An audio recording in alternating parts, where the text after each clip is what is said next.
Hey everybody, it's Molly with AllEars and I'm here today with another new video. Today we are doing a Universal and Disney SmackDown. You may remember we already did a thrill ride showdown where Universal won in overall matchups, but today we are talking about all other types of attractions. We're talking family rides, we are talking shows and entertainment, throwing down between the two to see who wins part 2 of the Ride SmackDown. I hope you're ready, I hope you're excited. Let's get to it.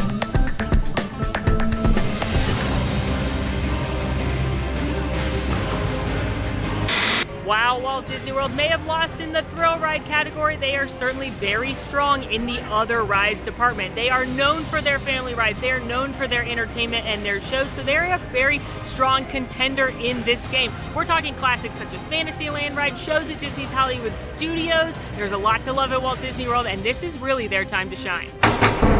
Now, Universal Orlando Resort is our competitor number 2, and they're certainly more known for thrills than they are for shows or family attractions, but they've still got classics like the E.T. Adventure. They've stepped it up recently with shows such as the Bourne Stuntacular, so can they go 2 for 2 in the attraction showdown? It's time for a classic theme park ride showdown. We are talking the family spinner attractions. You know the ones where you get in and it looks like a giant octopus and it just spins you around. Fun for the whole family. So, one fish, two fish, red fish, blue fish at Universal's Islands of Adventure versus the classic Dumbo the Flying Elephant at Magic Kingdom. Let's soar.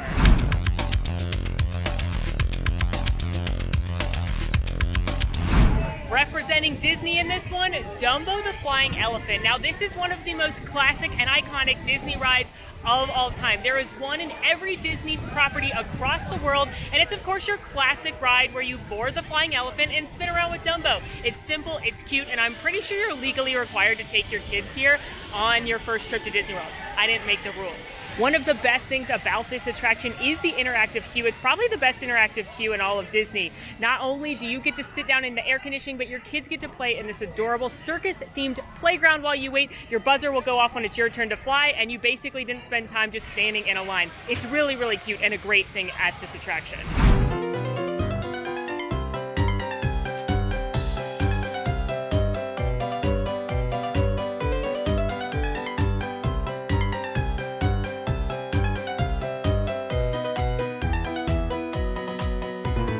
Here in Seuss Landing at Islands of Adventure, we will be doing one fish, two fish, red fish, blue fish, which is a family spinner attraction, same mechanism as Dumbo. Now, what I do love about this attraction that they do not have at Dumbo or other spinners like this is it's actually a little bit of a game. If you listen carefully to the narrator, he will tell you to go up or down based on what fish you're in. So your fish will be labeled, it's a one fish or a green fish or a blue fish or whatever it is, and it'll say two fish go up, up, up, and if you don't go up, up, up, you'll get wet. So it actually is a little bit more fun and complex and exciting than just a classic spinner ride.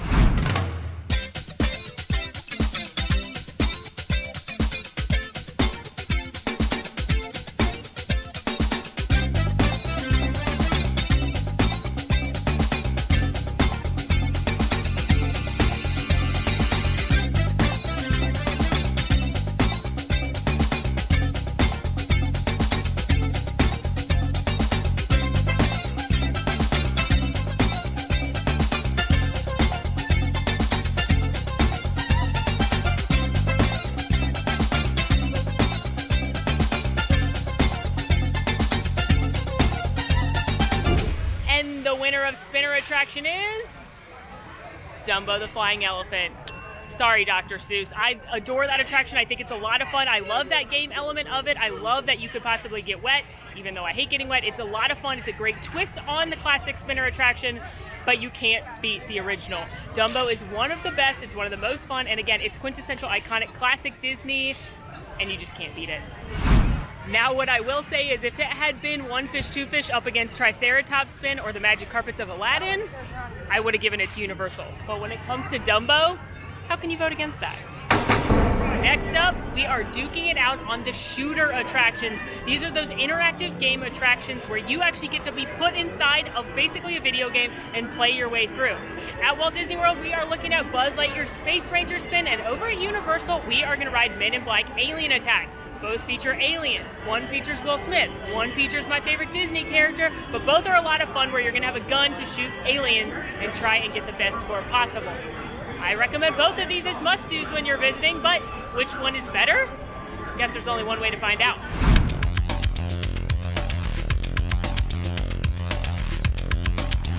Buzz Lightyear Space Ranger Spin is a family attraction. There's no height requirement. It's an on-mover style attraction where you will be boarding a vehicle to try and help Buzz Lightyear stop the evil Emperor Zurg from stealing all the batteries. Why can't he just go to Costco and get a big party pack of batteries? We don't know. He doesn't have a Costco card in space, I guess, so you have to help.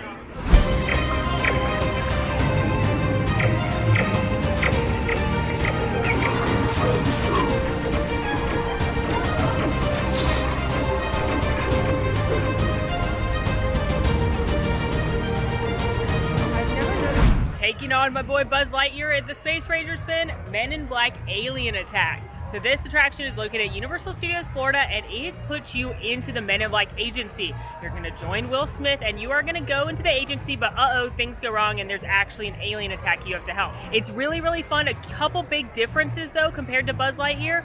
One, the cars do spin, so you have to put your stuff in a locker beforehand. And two, you can pick up the gun to shoot, which actually I like a lot more. It really helps. But is this enough to beat Buzz? One big thing to keep in mind as well is there is a short height requirement on this. It does have a 42-inch height requirement because of the spinning. So Buzz Lightyear Space Ranger Spin does not have a height requirement, but this one does.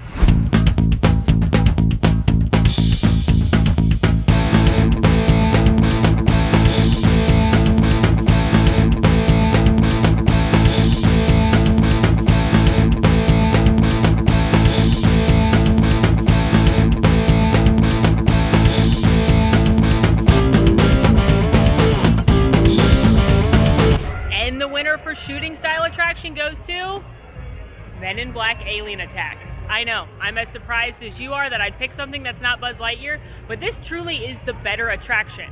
One, I love that you can pick up the gun and move it around and you know what you're hitting because the alien's eyes change color. And Buzz Lightyear Space Ranger Spin, you just kind of are hoping that you hit things and you'll only know because your score goes up.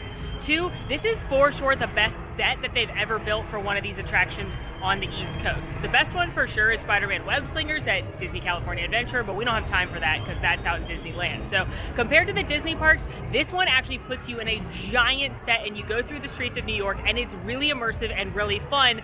And I just think it's the better shooting game, which pains me to say that it's not Buzz, but I gotta give credit where credit's due. We are now throwing down against our flying attractions. Whether that be in a pirate ship over Neverland or on a bike to E.T.'s home planet, both of these attractions will literally have you flying above sets below you. We are doing Peter Pan's Flight at the Magic Kingdom versus the E.T. Adventure at Universal Studios Florida. Both opening original attractions, and both are great. I love both very much. This may be the hardest matchup of all.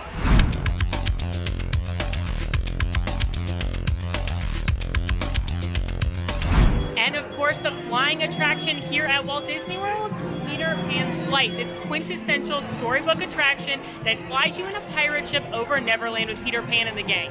This is an opening day attraction. Well, mostly it opens like 2 days after the park did, and it's been beloved ever since. It's still one of the most popular rides in all of Walt Disney World, but is Peter and the Lost Boys enough to take on E.T. and the weird plant people? Guess we gotta find out. Poor Nana. Poor Nana? Poor father.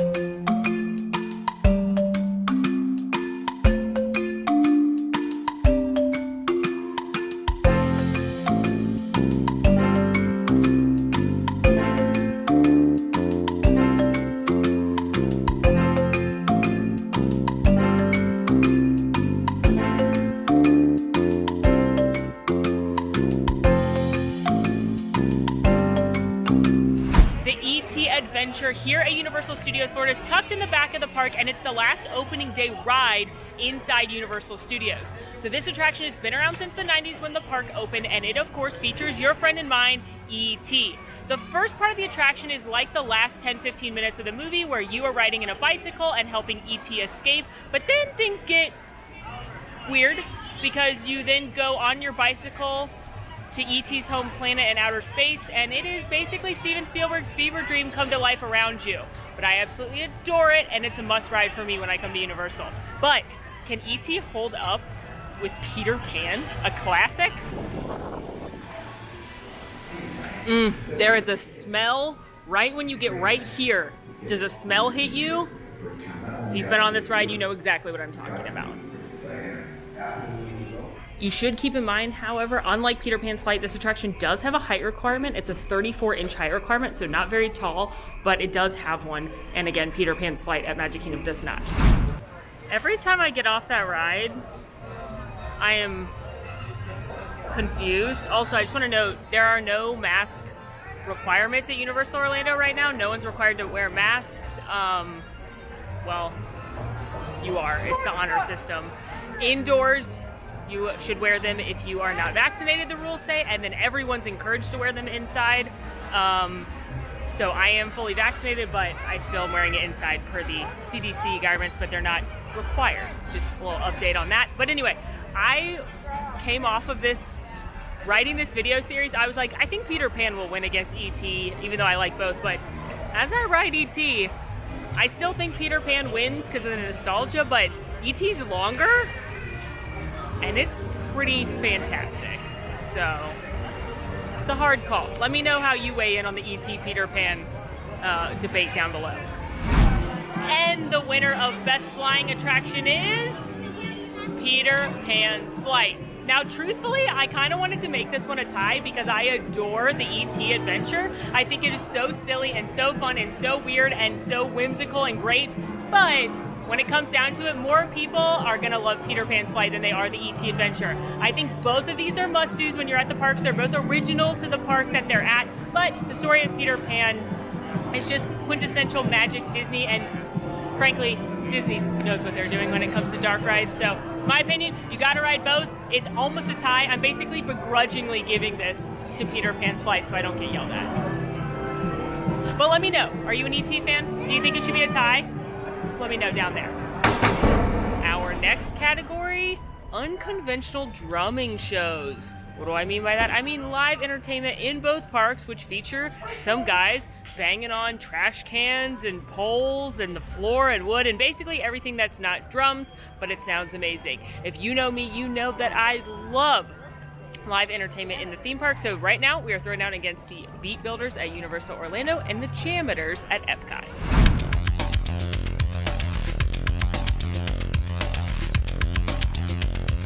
One thing both of these acts have in common is that they like to pose as though they are not entertainment. They're just like some random people in the theme park. So the Jammers started by actually looking like janitors, and they wore the custodial cast members' costumes, and then they'd start banging on trash cans and things. Recently, though, as the festivals continue throughout Epcot, they've been coming out on the stage here in Canada, and they have been dressed to whatever the theme is of the festival. So it's food and wine right now. They've been the Jammin' Chefs. They're the Jammin' Painters for food and wine. They're the Jammin' Gardeners for flower and garden. You get it. It's a lot of fun. They put on a great show.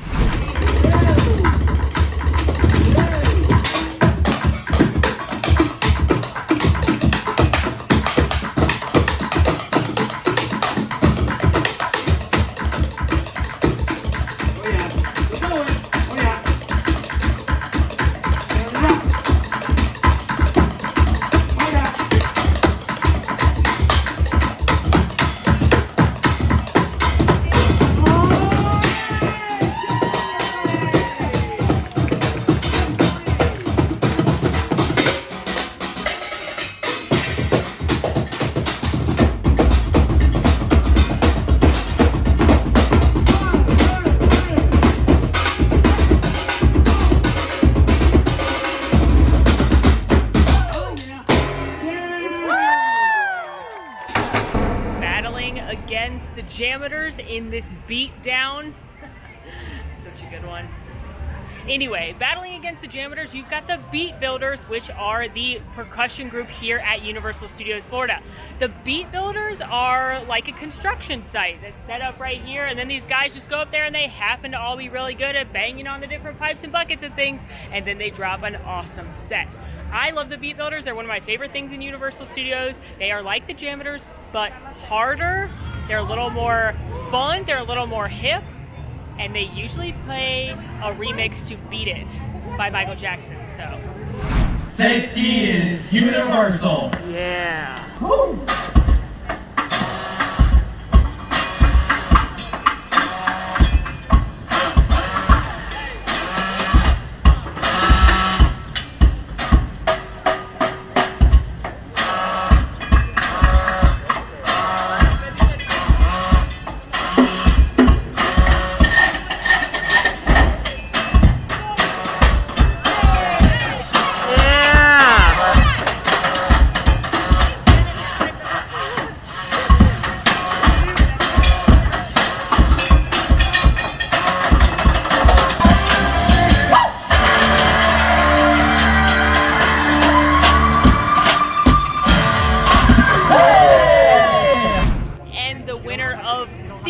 Percussion band goes to, you already knew, the Beat Builders. I just think they have more fun music. They're gonna play some songs you know. I love the theme a little bit more, that they're construction workers up on the scaffolding here as opposed to like cooks or janitors or whatever the theme is over at the JAMMers. And again, they play Michael Jackson. They're just the JAMMers but harder, and to me, they get the win. Our next battle is kind of a niche one, but actually both theme parks have a ride that will fit the bill. We are talking about 3D simulator attractions that feature characters from space. Did you get all that? We are talking about Transformers the Ride 3D and Flight of Passage over at Animal Kingdom. Two beloved attractions, two movie franchises that are fine, but which one's the better attraction?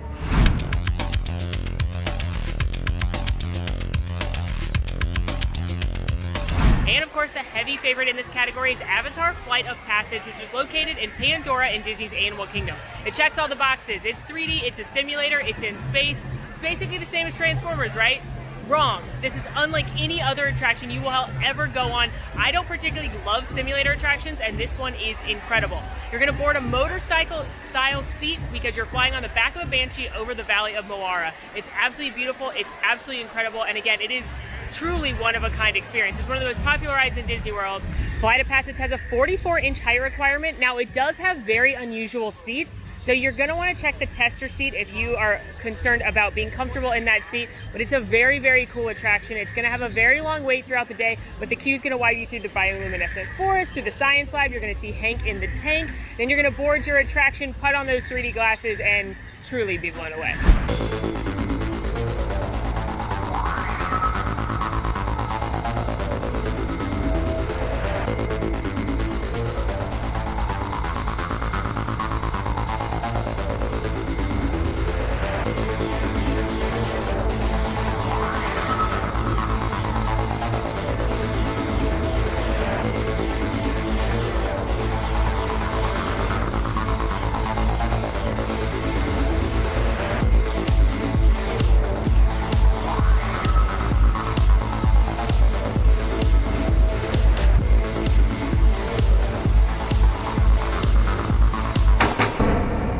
Against heavy hitter Flight of Passage is Optimus Prime Transformers the Ride 3D. Now, I think it's safe to argue that Transformers is more beloved than the movie Avatar.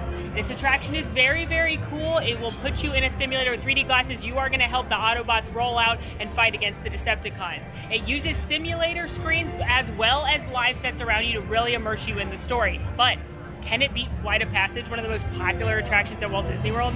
Transformers the Ride 3D is one that always surprises me how much fun I have on it, because I personally have no allegiance and no emotional attachment to the Transformers. It does have a 40-inch height requirement, and it uses the same ride system and technology as the Spider-Man ride over in Islands of Adventure. It's usually a fun surprise for me as far as, again, how much I enjoy it, but this one is going against one of the most popular rides ever.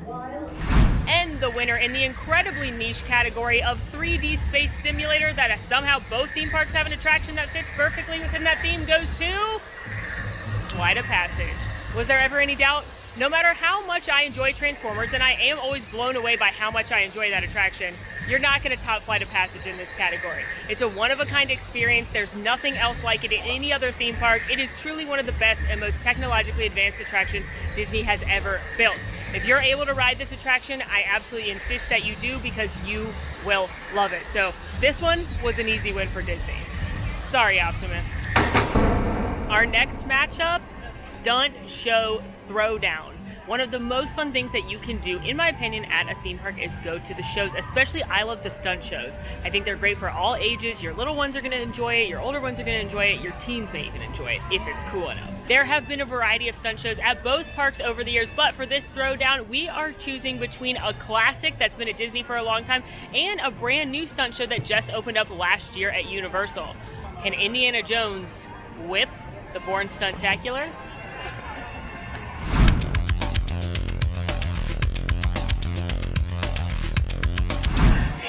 The Indiana Jones Epic Stunt Spectacular is a show about 30 minutes long, and it shows you how they created those iconic scenes in Indiana Jones. So you're going to see the giant rock rolling down, you're going to see some fight scenes, you're going to see some explosions, some flipping of cars. It's a really, really great show, and it's one of the last things in this park that feels like the original point of this park, which was to take you behind the scenes of the movies. Now, unfortunately, at time of filming, Indiana Jones Epic Stunt Spectacular still has not reopened since the park closure, but I've got every faith that it will come back, fingers crossed. So, in the meantime, we're gonna just enjoy a few clips from the last time I saw the show.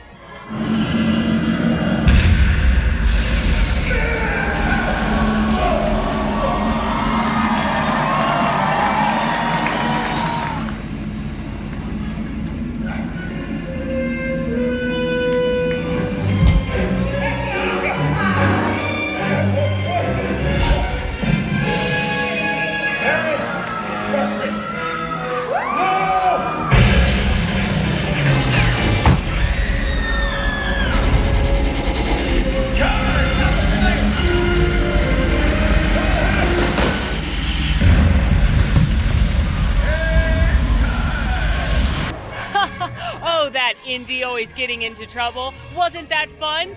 But this show's been around for a very long time, over 20 years. Can it stack up to a brand new show? Duking it out against Indiana Jones is the new Bourne Stuntacular. This show opened up at Universal Studios Florida just last year, and it's a very, very cool stunt show, of course themed after the Bourne movies starring Jason Bourne. I didn't know they were still making those movies, but apparently they are. It's fine.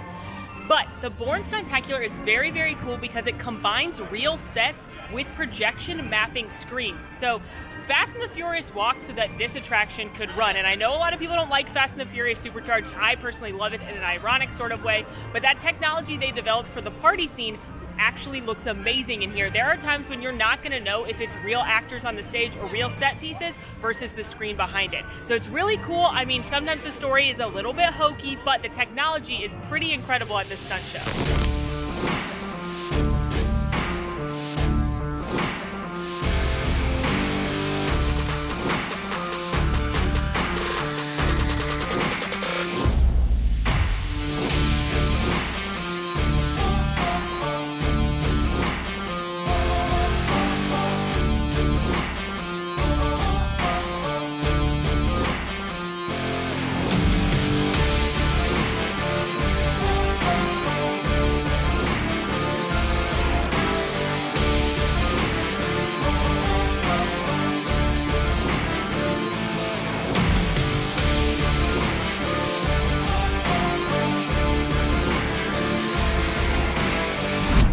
The winner of Stunt Show goes to the Bourne Stuntacular. I know, I'm as surprised as you are because I love Indiana Jones, would definitely pick those movies over the Bourne movies.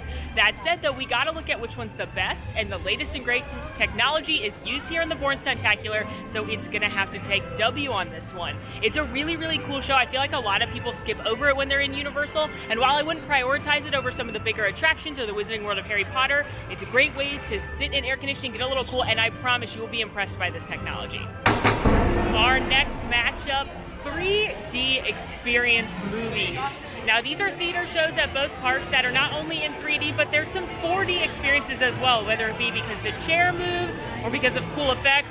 So we are throwing down between Shrek 4D at Universal Studios and It's Tough to Be a Bug at Disney's Animal Kingdom.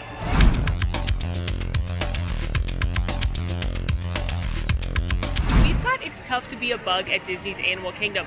This is a short 3D movie, of course, inspired by the characters from A Bug's Life, and it actually takes place inside the Tree of Life, which is maybe the coolest thing about this show. To get into the theater, you're going to weave through the roots of the Tree of Life, see all the different animal carvings, then you're going to go into a little theater where Flick is going to tell you how, you know what, it's kind of tough to be a bug. Probably harder than you thought.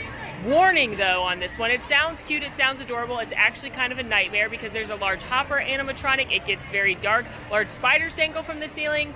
I've never been in this show where children didn't leave screaming, so know your kids. Also, by children, I mean Morgan. It's Tough to Be a Bug is great as well because it usually doesn't have too long of a line, and what I truly love about it, what I think sets this apart from a lot of attractions, is the queue. Because you get to come through here, look at this. You get to get up close and personal with the Tree of Life. I love the Tree of Life. There's over 300 different animal carvings on there. All different animals. I notice new animals every time I come to this park. And it's a really cool queue area. So even if you don't see the show, you gotta walk through here. Look at that. This little monkey guy right here. I love that giant dolphin up there. A camel. And we are really gonna go in there now. Look how neat this, look at these baby elephants. I'm loving this. And a rhino. Now we gotta get our bug eyes to see the show. These are for sure the coolest 3D glasses in existence. I mean, fashion, yes. Now this queue may not be as funny as the pre-show over at Shrek, but I do like these very fun theater posters that have been adapted to be different bugs. Here, go all the way down this way. This way. Bring you this way. It's going down there. All the way down to the very end. Going all the way down.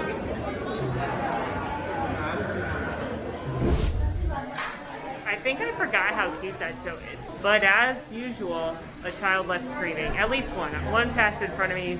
Many others were crying. Probably some adults. So it's very cute. It's technology-wise, there's an awesome hopper animatronic, and there's some really fun effects. And it's in the Tree of Life, so it's got that going for it, but can it beat Shrek? Shrek 4D right here at the entrance of Universal Studios Florida. This is a really fun 4D movie featuring, of course, the Shrek characters. The story picks up right after the first Shrek lets off, so you've got Shrek and Fiona, they're happily married, they're going on their honeymoon with Donkey, but somehow the ghost of Lord Farquaad is mad and tries to kill Fiona with a ghost dragon. It makes sense, kind of. Don't think too hard about it, but it's a really, really cute show, and it's very, very funny. What I love about Shrek 4D is also what I love about Shrek. I think it's very funny, it's very clever, the jokes are great. The seats move very dramatically, so make sure you don't have your phone in your pocket or anything, or it could get broken by the seat. The seats will move along like you're going through a carriage. You've got different water effects, and again, the whole thing's in 3D, so it's really, really cute. But the pre-show is one of my favorite parts because it's super duper funny. Are you going to spill the beans? Or is it luau time? We don't know anything. We know nothing. Yeah! The Thelonious dig a pit, light a fire, and wrap them in banana leaves. And fetch my moo-moo.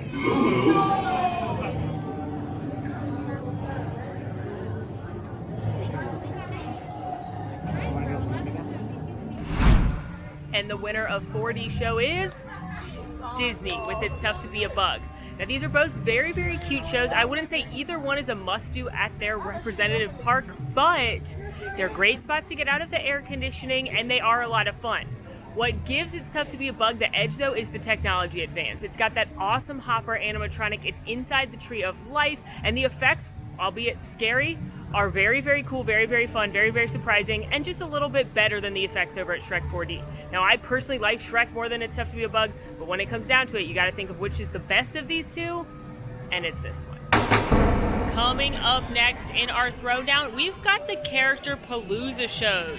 Now, these are shows typically geared towards a younger audience. There's the new DreamWorks destination at Universal Studios, and then there is the Disney Junior Dance Party here at Hollywood Studios at Walt Disney World. So, of course, the DreamWorks show is going to have characters like Kung Fu Panda, some of the trolls, and the Disney Junior show is going to have characters such as Mickey in his Roadster Racers outfit, Vampirina. So, which of these shows is better? Well, we're going to have to boogie on down to find out.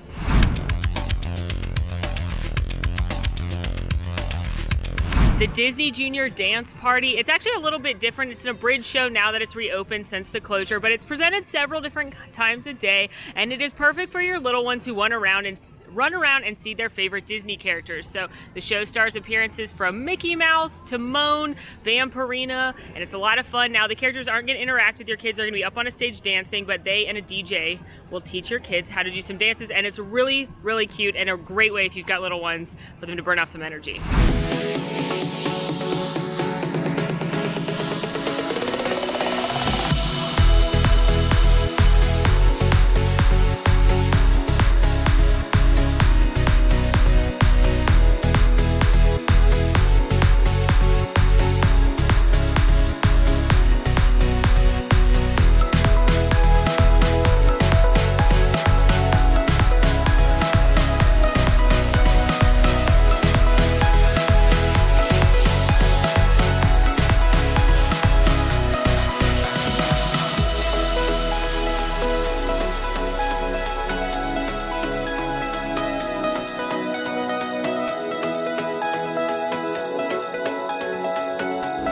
I do think the Disney Junior show is very, very cute. Obviously, it's got a very targeted audience, but it's fun that the kids get to kind of play a little bit, dance and sing along. Parents, it's a little bit of AC for you, and kids are going to see some of their favorite characters. So let's see what DreamWorks can do. Battling against the Disney Junior Dance Party is the new DreamWorks Destination experience here at Universal Studios, Florida. So this is a new way to meet characters from your favorite DreamWorks films, such as Kung Fu Panda and the Trolls. So we're gonna go check it out and see if it can hold a candle to Mickey and the Roadster Racers and Vampirina. DreamWorks Destination is a continuous dance party. There's some meet and greet opportunities as well. And a team member just let me know there are 9 different characters that rotate out, so you could see characters from Madagascar, Kung Fu Panda, the Trolls, and do little dance party situations with them. And if you know me, you know the ones I'm the most excited to see. The Trolls, because I weirdly am obsessed with the Trolls. Let's go inside. You may know that this experience replaced the Barney show, which closed. I did it last year in a video, but sadly it's gone now. And I'm actually a little bummed about it because I thought it was a really good show. Maybe kids don't grow up with Barney anymore. I grew up with Barney, so I was like a little bit freaking out when I saw Barney and Baby Bop and BJ legitimately on a scooter. But I'm down for the DreamWorks Destination too. I do want to point out that the Shrek characters are still over by Shrek 4D, so they won't be in here. But, oh, who do we have? Gloria. Hello. King Julian's here. And one of the penguins. Oh my gosh, yes.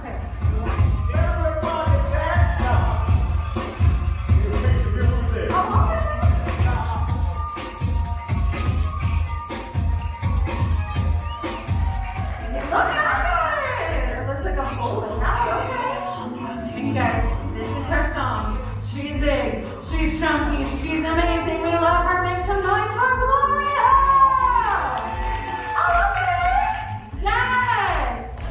Wow. Oh, wow. You guys, did you That was know amazing. People are selling insert names? I won't good at this one. Feel free to join along, you guys. The shopping cart. No.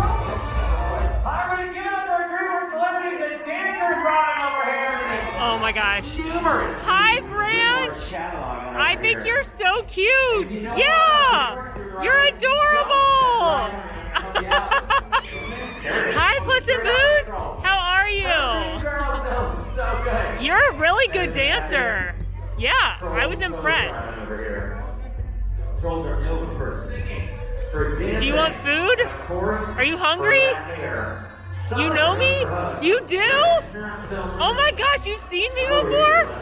I'm eating food? Oh my gosh, I am starstruck right now.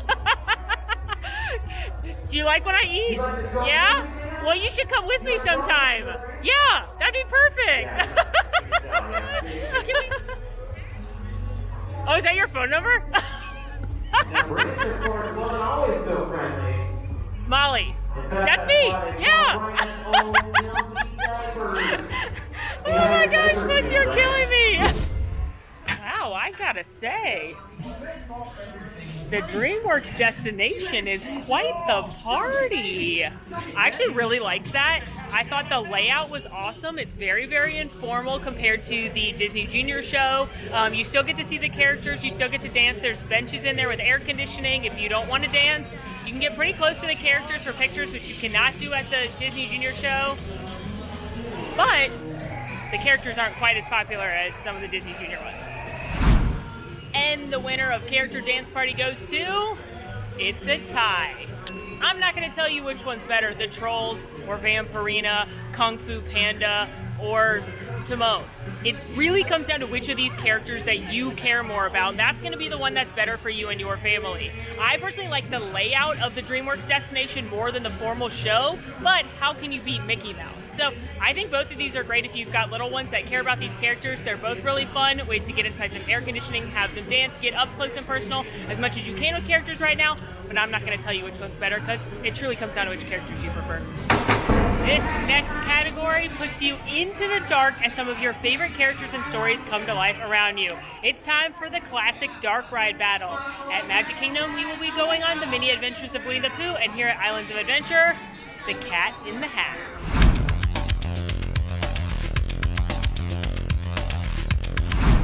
Batting for Disney in the classic dark ride competition, the mini adventures of Winnie the Pooh.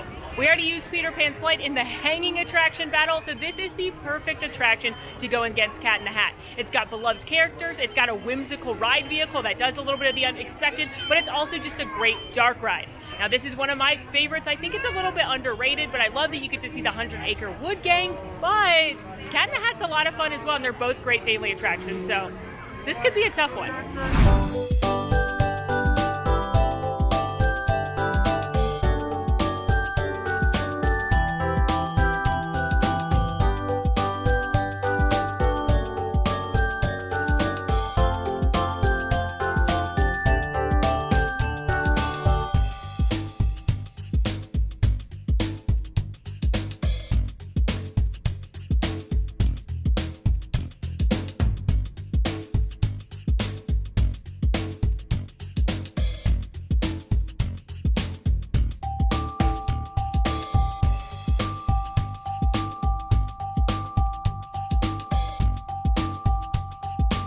Does Dr. Seuss have enough talent and fun to outdo the 100-acre Wood Gang? There's only one way to tell. The Cat in the Hat is an exciting attraction at that. You won't ride with a bat, but you will spin with a splat as you go inside the story of the Cat in the Hat. You must be this tall to ride, so before coming inside, measure your kids to see who's a whiz and can ride the attraction and get satisfaction. Nailed it. The Cat in the Hat is a dark ride that takes you inside the story of the Cat in the Hat. It has a 36-inch height requirement, and it does spin quite a bit, so if you don't do spinning attractions, watch out for this one. The thing about the Cat in the Hat is, it's a very cute attraction, and I like the characters in it. The animatronics are not the best. Yeah. And the winner is the Mini Adventures of Winnie the Pooh. Turns out it's not a tough competition. Nobody does a dark ride quite like Walt Disney World or Disneyland. This is one of my favorite things in Disneyland is their Fantasyland is full of just these quintessential dark rides. I want to ride dark rides forever. They just scream Disney to me, and this is one of the best ones. I love the part where you get to hop with Tigger. I love when it makes the honey pot feel like you're in a rainfall. Not to mention the fact that the animatronics in this one are leagues above the animatronics in the Cat in the Hat. So this one, yeah, no questions asked. This has got to go to the 100-acre Wood Gang. We have had 9 very exciting and epic matchups in this secondary ride showdown, but let's go over the results. In the first category of spinner attractions, the winner was Dumbo at the Magic Kingdom. In the category of shooter games, the winner was Men in Black Alien Attack at Universal Studios. In the category of flying attraction, the winner was Peter Pan's Flight at the Magic Kingdom. In the category of drummer shows, the winner was The Beat Builders at Universal Studios. In the category of space 3D simulators, the winner was Flight of Passage at Animal Kingdom. In the category of stunt shows, the winner was The Bourne Stunt-tacular at Universal Orlando. In the category of dark rides, the winner was Winnie the Pooh at the Magic Kingdom. In the category of 3D movies, the winner was Tough to Be a Bug at Animal Kingdom. And in the category of character dance parties, the winner was a tie, because it's all about which characters you liked. Which means we have a final roundup of Disney with 5, Universal Orlando with 3, and a tie with 1. Well, friends, that is a wrap-up on our second Universal Orlando versus Walt Disney World ride SmackDown. Walt Disney World came out on top this time. Universal still holds the crown for thrill rides, but it looks like Disney wins in the other categories. Let us know what other Universal Disney matchups you want to see down in the comments. In the meantime, friends, make sure to rate, review, subscribe to our channel, follow us on social media at AllEars.net, and until next time, I'm Molly, and it's been magical. Want to see more of my videos? Click over here. Want to subscribe? You can do that right here. And also, ring that notification bell to make sure you get instantly notified anytime we post a new video. Thanks for following. See you real soon.